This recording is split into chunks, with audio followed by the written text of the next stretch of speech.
Good afternoon এইস কিচেনের বন্ধুরা, আজ আমি বানাবো লাউয়ের ধোসা। আপনারা যারা সরাসরি লাউ খেতে পছন্দ করেন না, তারা যদি লাউয়ের ধোসা বানিয়ে খান তাহলে কিন্তু অনেক বেশি টেস্টি লাগবে। আর লাউয়ের যে গুণাগুণগুলো আছে সেগুলোও আপনি সঠিকভাবে পেয়ে যাবেন। তা চলুন দেখে নেওয়া যাক লাউয়ের ধোসা বানানোর রেসিপিটা। প্রথমে এখানে আমি নিয়ে নিচ্ছি 1 কাপ পরিমাণ আতপ চাল। সেটা একটা বাটির মধ্যে দিয়ে বেশ কয়েকবার ভালোভাবে ধুয়ে ভিজিয়ে রাখবো 6 থেকে 7 ঘন্টা। দেখুন 7 ঘন্টা পরে চালটা একদমই ভিজে গেছে।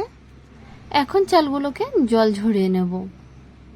দেখুন চালগুলোকে জল ঝরিয়ে নিলাম।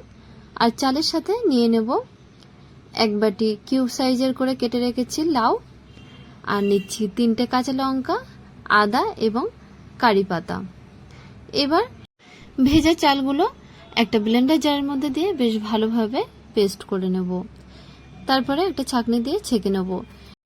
তারপর লাউয়ের পিসগুলো ব্লেন্ডার জারের মধ্যে দিয়ে দিচ্ছি, আর সাথে আদা, কাঁচা লঙ্কা এবং কারি পাতাগুলো দিয়ে বেশ ভালো মতো মিহি একটা পেস্ট বানিয়ে নেব।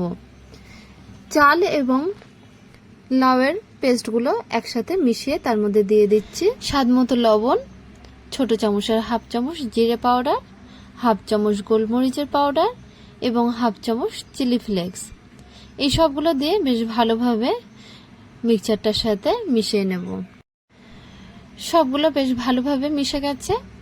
এবার দেখুন আমি একটা এখানে ইনো পাউডার নিয়ে এই মিক্সচারটার মধ্যে দিয়ে দিচ্ছি।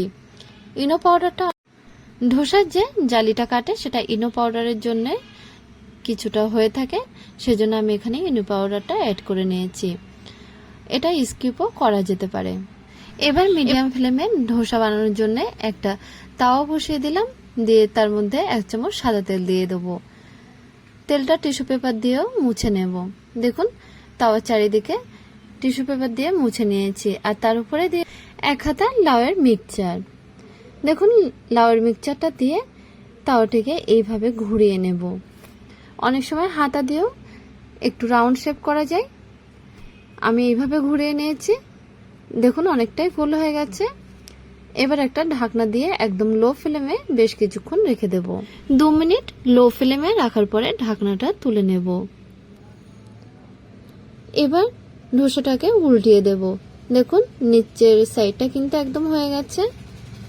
এবার উল্টিয়ে দিচ্ছি। উল্টিয়ে দিয়ে অপর সাইডটা ছেঁকে নিয়ে তুলে নেব। আমি আবারও একটা ধোসা দেখাচ্ছি। প্রথমে দেখুন ফ্রাই প্যানে 1 হাতা লাউয়ের মিক্সচারটা দিয়ে একদম লো ফ্লেমে 2 মিনিট ঢাকনা দিয়ে রেখে দিলাম।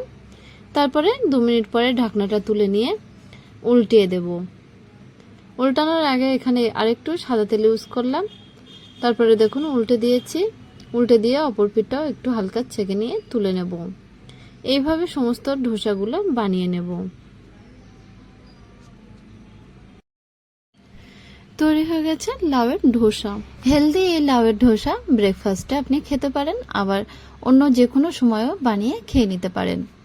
আর এটা টক দইয়ের সঙ্গে খেতে খুবই ভালো লাগে। তো বন্ধুরা, আমার এই রেসিপিটা দেখে আপনাদের যদি ভালো লেগে থাকে তাহলে অবশ্যই ভিডিওতে একটা লাইক দেবেন, আর অবশ্যই চ্যানেলটাকে সাবস্ক্রাইব করার অনুরোধ রইল।